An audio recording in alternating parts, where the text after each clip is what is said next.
Hello, everyone. Happy Wednesday. I'm Claire Jones. If we haven't already met, I'm an author, speaker, and mentor committed to creating a better world and through inclusive stories and practices. And so I'm getting over a flu, so forgive me if I stumble over my words and cough a bunch, because that's just how we're doing it today. So we are jumping on for my Visionaries in Transition Facebook Live series, where I interview the amazing and inspiring impact makers in my network to discuss the transitions that have shaped our lives and businesses, because they are many and we all go through them.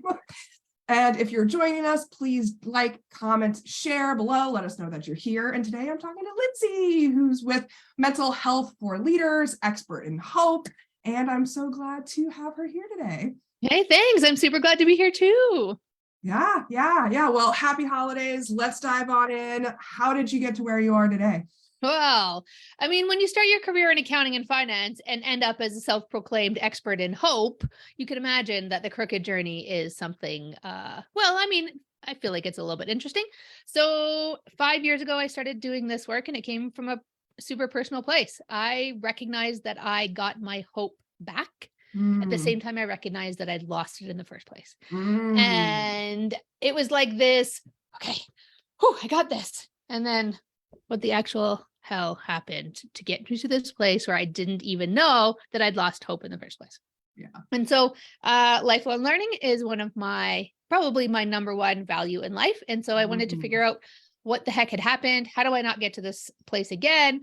And is there something I can do, to be proactive about it? And so through my research and talking to people, I learned about the science of positive psychology. And within positive psychology, a field of study called the science of hope. And I felt so validated and so like there's so much evidence and research to support the power of hope, which is a cognitive process in our brain, not just this emotional feeling that we feel that we all kind of recognize, but it's actually a cognitive process that happens in the brain. And I think hope has a PR problem and I aim to solve it.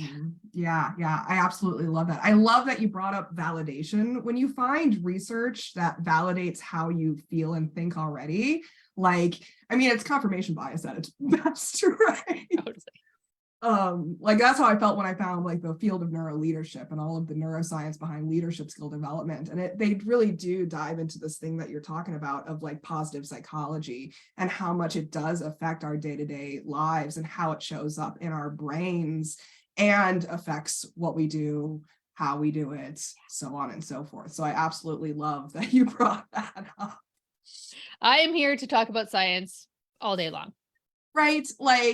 Man, if you can show me charts and data, peer-reviewed studies that back up things that I want to believe, sign me up.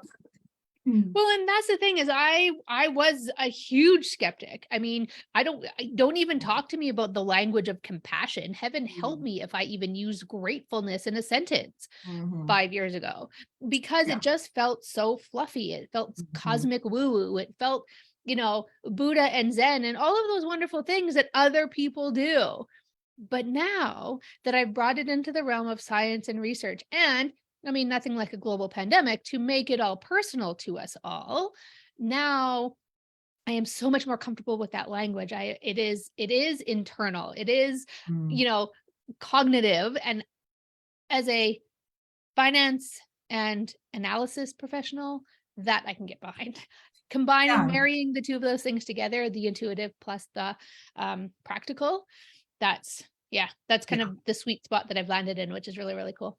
Yeah, that's exactly what I was going to touch on in response is we're creating this harmony between emotional and mental. We're creating this harmony between soft and hard facts of reality. Yeah. And that's how I felt when I was introduced to this neuroscience is there's all these anecdotal stories out there that are based on observation, but they're not really scientifically rigorously tested at the end of the day. And it's so subjective until you bring scientific studying methods into it. And that lights me up. Yeah, you and me both, sister. You and me both. All right. So what transitions have shaped this journey in life or business? Well, the declaration that I was going to be an expert in hope, I remember my dad said to me, what does that even mean? Are you going to talk about Jesus and God and things like that? I said, well, maybe. I mean, hope lives there too. But it took me a long time to figure out what my definition of hope was. And I feel like that was a huge transition, just the recognition of what I believed to be true, or what I understood to be true, or where the power was for me. And the definition that I came up with is that the future will be better than today when we take action over the things we can control. So future, action, and control are kind of the keys to that sentence for me anyway. I absolutely love that, because as we both know with brain science, once you name something, it becomes real in the brain. And so I love that you came up with your own definition of hope and like literally made the neural networks required to make it real in your brain. It's like I'm following what I'm learning. I know, right? Weird. So what was that transition like for you? It was a lot, because like I say, I've worked in accounting and finance my whole career. I've worked in analytics and structure and data. And so to transition to something that was fluffier, was soft skills, which let's not use that language ever again. Okay. These are life skills. These are these are mental health skills. These are not soft skills. But to transition my thinking, how I live my life, I reevaluated my values. I recognized that I got to be this authentic person in spite of my skepticism, or in spite of what I was taught to be professional and to, show up in a certain way. So I got to figure out what authenticity looked like for me. My top 3 values are now lifelong learning, curiosity, and compassion. I imagine that those showed up somewhere, or my behavior showed up alignment with those in the past, but I couldn't have told you what they were. But now I'm quite clear what they are. And I heard this, somebody asked me a question once, and they said, if you were to ask somebody else what your values were, would they be able to tell you without you having, listened to this show and heard what my values are? Yeah. The point being, is the way you're showing up in alignment with what you say your values are? And I like to think that people would say that my values are those 3 things, because I try to weigh all my decisions against those. I try to show up from that place. I try to use that language all the time as a cognitive reminder that these things are important. I continue reading and researching, and curiosity, that's a big one when it comes to lifelong learning as well, right? They kind of go hand in hand. And so that transition was quite hard, because people knew me as an analyst and a financial person. And I remember applying for a job a few years ago in the HR, people and culture, org effectiveness perspective. And the hiring manager, I knew, I'd known her personally.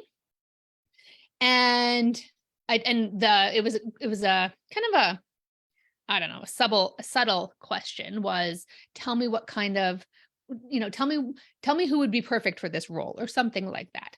So she didn't know whether I was I'm expressing interest for myself, or I was expressing interest for somebody else. And so she told me what the role was all about. And then she ended with, but this role isn't for you, because we aren't looking for somebody with accounting and finance background. We're looking for somebody who's interested in people and culture. And by this point, I had worked in this space for a few years. I thought I'd made it quite clear that I was moving in that direction, and organizations had given me the chance to work to help their teams and things like that.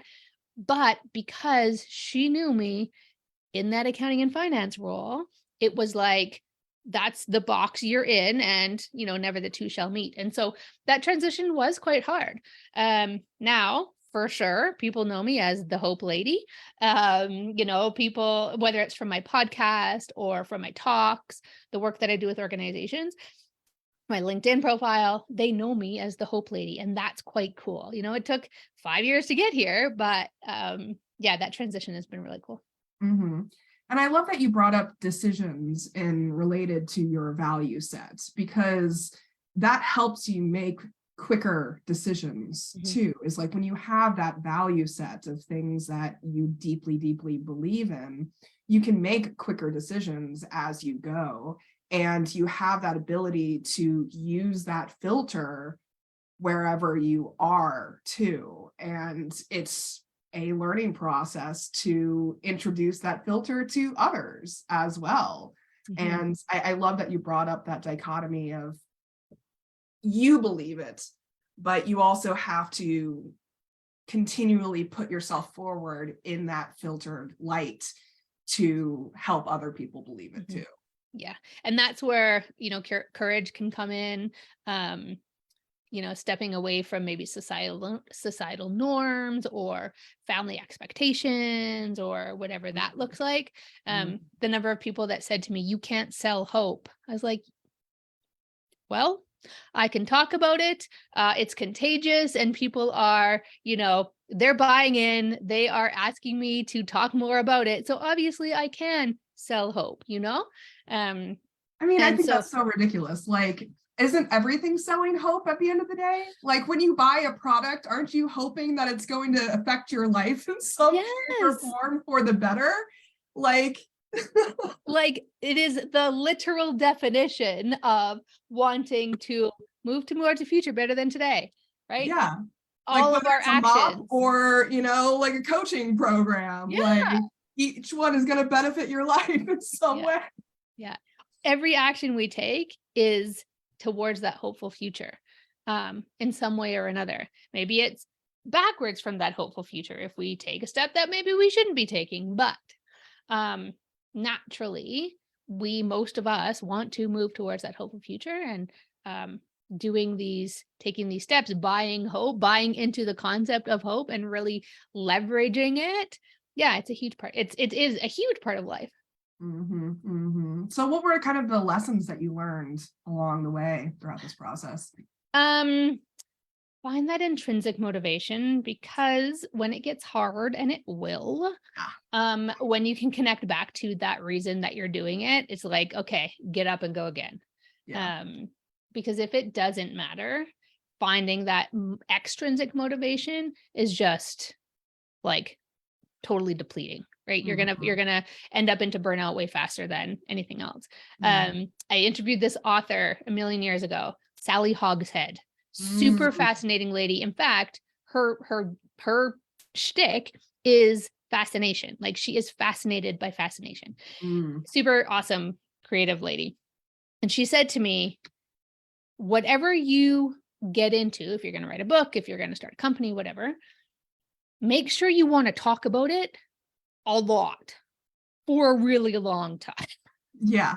Because that's, like, I met her back in 2010, something like that. And I know her as the fascination lady. I'm sure she's doing other things in the last 12 years, but I know her as the fascination lady. So, connecting to hope, I am happy to talk about hope for the rest of my life. I think there's always going to be something new to learn. There's always going to be somebody who doesn't know about this thing. And there's always going to be like an application, both in our personal lives and our professional lives for it. And so that is the number one lesson, is that find something that you want to talk about for a really long time, and hope is it for me, for sure. Yeah. For sure. That's actually one of the reasons why I encourage everyone to create a TikTok channel for themselves. Because if you can continually just show up and talk about something on a TikTok like regularly, and you aren't tired of whatever that is, that's your thing. Yeah. Like, if you're showing up to create content, whether it's TikTok, whether it's Facebook, whether it's Instagram, YouTube, whatever, we're in a content creating world right now, and you're forcing it out of yourself, that's a sign that you're trying to like shove a ball into a square hole.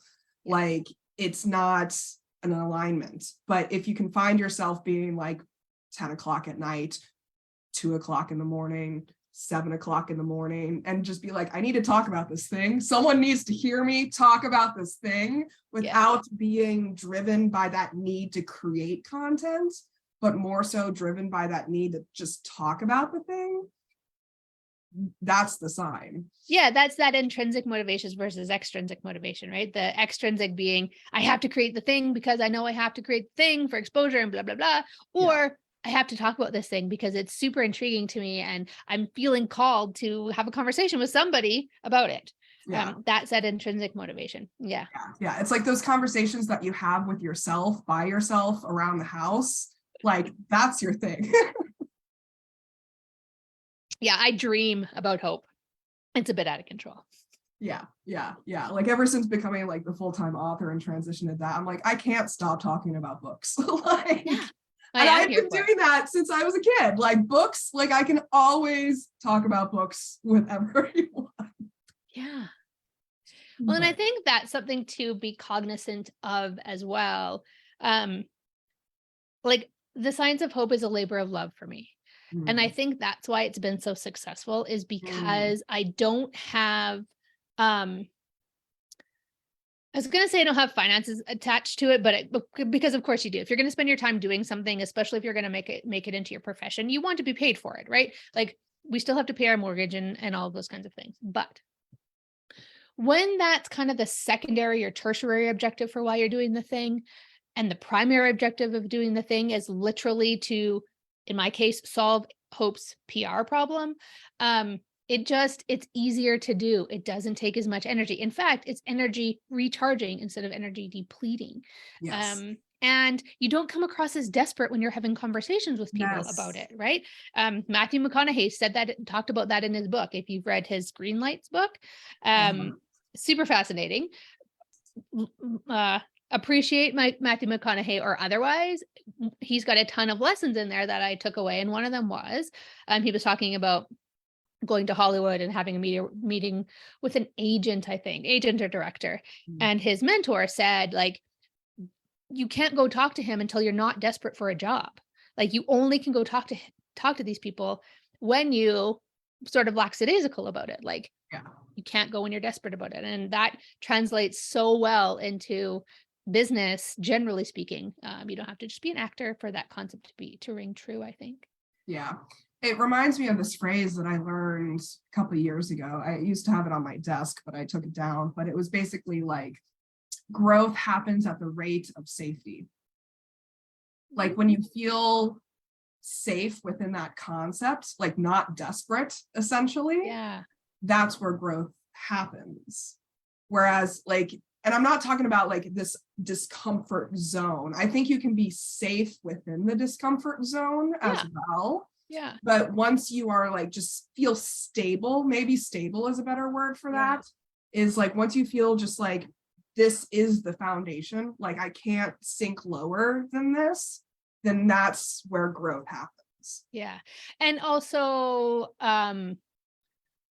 like, I don't know, like that sort of feeling of confidence, or that feeling of tenacity, or something along those lines, kind of at the edge of safety, where you don't have to worry about some of the basics. So you can kind of put that back to the priority, because you know it's going to be taken care of, you know you're going to be safe, so that you can focus your effort on what's next, or growing that thing, or whatever. That I like that concept a lot. Yeah, totally. So let's shift a little bit and talk about what tools or practices you've used over the years to support yourself throughout this transition. So, reading, talking to people, learning from mentors, like the number one thing. My default is books for sure. I'm proud to say I've read 79 books this year already, of like intelligent books, not so intelligent books, but I learned something in all of them. Yeah. So that's my number one go-to tool. What do I need to know? Who can teach me? And being open-minded enough to be curious, to change my mind if something is going to challenge my thinking. Awesome.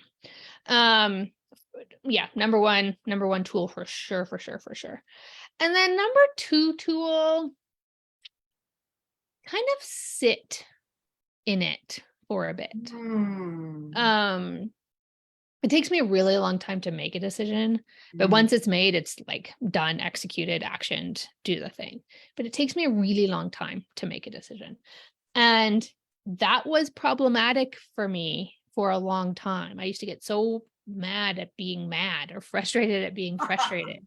And patience is not one of my virtues, okay? To be clear, patience not one of my virtues. But I've sort of come around to the thinking that it's okay. Like my mental health counselor says, when the tolerable becomes intolerable, that's when you'll make a move.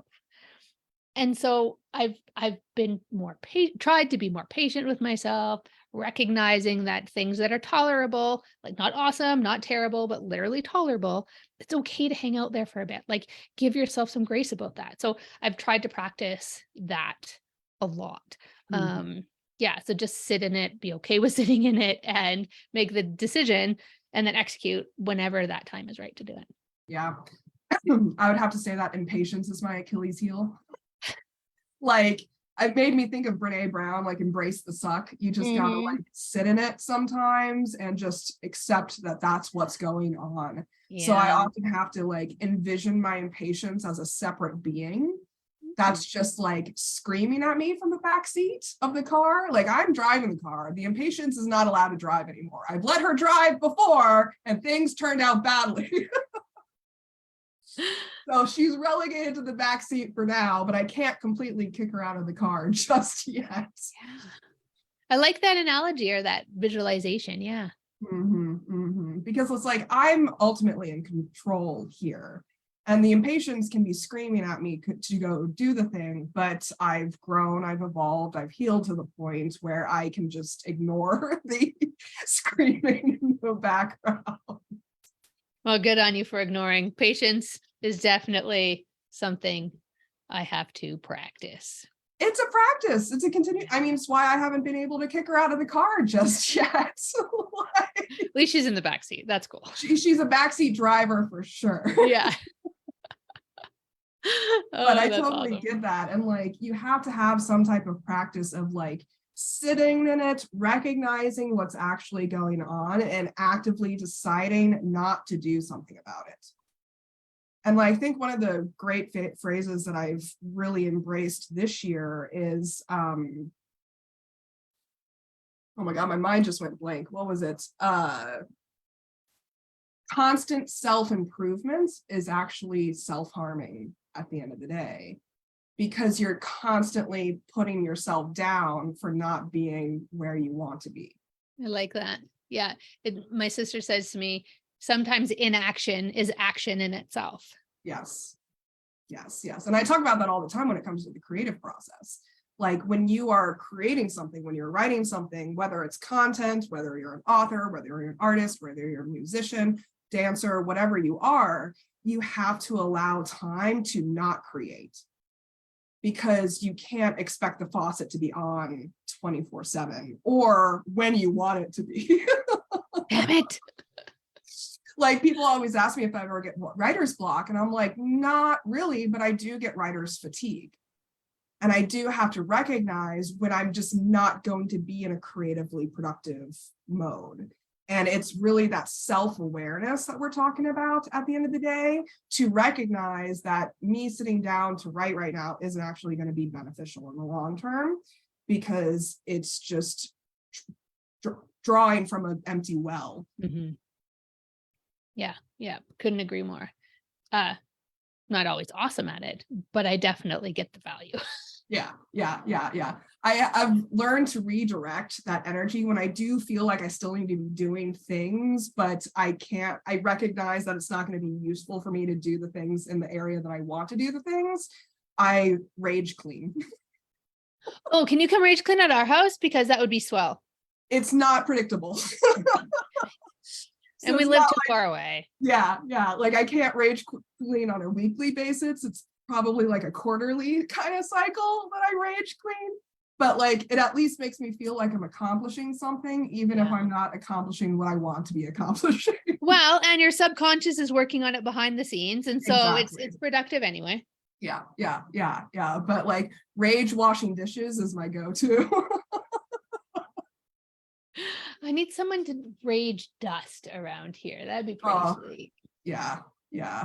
I mean, dishes are the bane of my existence. Like it's a never ending cycle. I know my husband says, just eat on paper plates. I'm like, that is not good for the environment, but he'd rather do that than do dishes, which I totally get. Yeah. Well, anything you want to add before we wrap up for today? This has been such a great conversation. Thanks for giving me a platform to share the science of hope and help to, further my mission of solving hope's PR problem. Yeah, totally. I mean, that's why I created the series in the first place. It's like I had such great eye-opening conversations with people in one-to-one Zoom calls. And I was like, why can't more people hear what we're talking about? Because we don't really spend the time talking about how we navigate transitions. We always talk about the before and after, but it's that juicy in between space where like all the learning happens. Yeah. Have you ever read The 5 a.m. Club, Robin Sharma? No, because I'm not a morning person. So I picked up the book because it was supposed to be this, cognitive way to wake up at 5 a.m. And I'm a morning person. I just have a really hard time feet to floor. And so I thought, brilliant, this book will teach me everything I need to know. Turns out the book was like transformational in my thinking about life in general. And one of my favorite quotes from that book is, change is hard at the beginning, messy in the middle, and glorious at the end. And I just think it's like so beautiful. Anybody should pick that book up, morning people or otherwise. It is, it's top 5, one of my top 5 books for sure. Yeah, I'll probably have to look that up, but yeah, I'm one of those people where my brain doesn't really come online until 10 a.m. Yeah, you don't have to listen to that part, but the business fable part, it's magical. That's the only way I can describe it. It's magical. Yeah, I mean, it reminds me of one of the lessons I've learned this year is like, I lost my train of thought again. This flu is just kicking my butt. Oh, we are real people. We are real. It was something about pacing yourself. Oh, the change process. I've learned to look at it as a mad scientist experiment. More so than like, this is the plan, I'm going to follow the plan to the detail, because that has always messed me up in the past. Yeah. Because I always shame myself when the plan goes off the rails. Yeah. Which they always do. Yeah. And so instead, I look at it as like a mad scientist experiment of being like, all right, well, let's twist this knob, see what happens. All right, well, let's twist this knob, see what happens. Let's add this potion. Yeah, that's brilliant. I like that thinking a lot. Yeah. It almost gamifies the change process. Yeah, totally.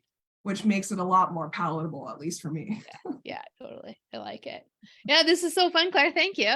Yeah, totally. Well, this is powerful stuff that we're talking about. Per usual, and audience, we definitely encourage you to share your own thoughts and feelings and insights as well, because we'd love to know how transitions have shaped your lives and businesses. So special thanks to Lindsay for joining me. It's been an absolute pleasure. Thank you. Been an absolute pleasure is right. Thank you. Yeah, so please comment, like, subscribe, check out linktree/ClaireJoynes for all of my links. And then where can folks find out more about you? Expertinhope.com. Excellent. And I'll put all of your links in the comments after we're done. And until next time, please remember that your authentic self is extraordinary. It is wonderful. And you owe it to yourself to create the elevated life that you know you are capable of. Take care, everyone.